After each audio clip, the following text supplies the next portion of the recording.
کور آلود پہاڑوں کے قلب میں، جہاں قدیم درخت اپنی سرگوشیوں میں پرانے راز سناتے اور ندیاں میٹھی لوریاں گنگناتی تھیں، وہاں 7 کہانیاں رہتی تھیں۔ یہ جاندار وجود ایسے قصے تھے جو ابھی سنائے نہیں گئے، ان کی چمک جادوئی اور دلکش تھی۔ ہر کہانی اپنی داستان کے محافظ تھی، ان کہانیوں کو باندھ کر ہواؤں میں بکھیرتی۔ ان میں سب سے پہلی ایلوریا تھی، فجر کی کہانی۔ وہ نئی شروعات کی علامت تھی، اس کا وجود طلوع آفتاب کے سنہری رنگوں میں نہایا ہوا تھا۔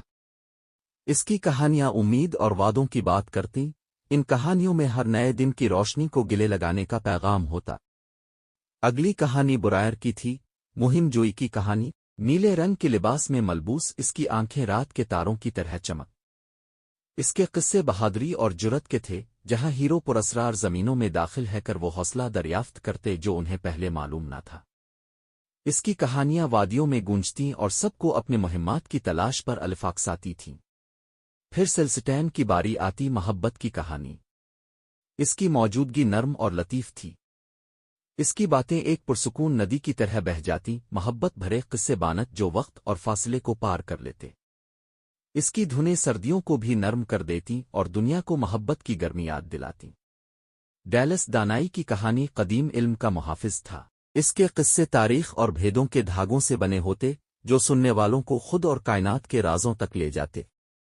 اس کی تعلیمات جنگلوں میں گونجتی، ہر پتا اس کی ابدی حکمت کا راز لے کر جھومتا۔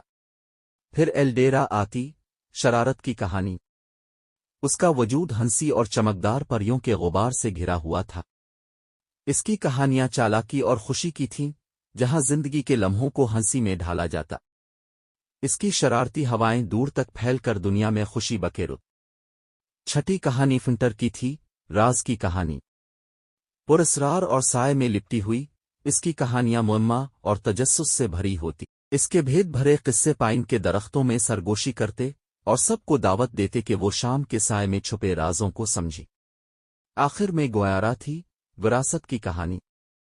اس کے چاندی جیسے بال آبشار کی طرح بہتے اور اس کی باتیں عزت اور ورثے کی تھیں۔ اس کے قصے پتھروں اور جڑوں سے جاڑ کر وقت کی میراث کو یاد دلاتے۔ یہ 7 کہانیاں ایک ساتھ ہم آہنگی میں رہتی تھیں۔ ان کی کہانیاں خوابوں کی سمفنی کی مانند تھیں، کچھ پورے ہو چکے اور کچھ ابھی مکمل ہونا باقی تھے۔ پہاڑ ان کے وجود کے ساتھ سانس لیتا، اس کی روح ان کہانیوں کے جادو سے زندہ تھی۔ جو بھی وہاں پہنچتا، اسے ایک اچھی کہانی کا جادو ملتا۔